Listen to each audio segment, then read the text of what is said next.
Hello Hello， 大家好，我是阿胖，今天分享的是皮卡丘。蒸熟的南瓜泥180克左右，酵母2到3克，小麦中筋面粉270克左右，搅拌成絮状，然后揉成光滑的面团，盆光、手光、面光就行了。盖上保鲜膜发酵。此外呢，要再和一点白面团，面粉70克左右，酵母1.5克，温水35毫升左右，放到35度的温水里进行发酵。发酵好的状态是体积1.5到2倍大，手指戳下去，洞口不回缩，撕开有丰富的蜂窝组织。接下来呢，就是揉面，一定要揉到切开无气孔，这样就行了。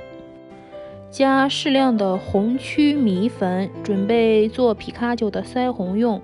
这个加的是黑色的可可粉，也可以用竹炭粉和黑芝麻粉代替。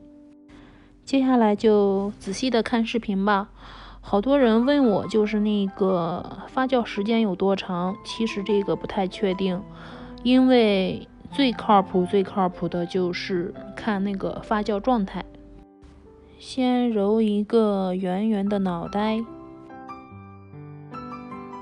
用剪刀剪出皮卡丘的2只小耳朵，顺着面团的延展性把耳朵捏长，沾上黑色的面皮。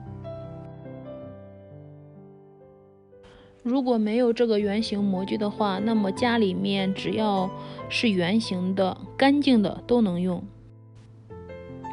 再压几朵小花，粘上眼睛，粘上腮红，放上鼻子、嘴巴，最后放上1朵小花，再放上白色的铜人皮卡丘就做好了。然后2次发酵，也要看发酵状态，就是手感变轻就行了。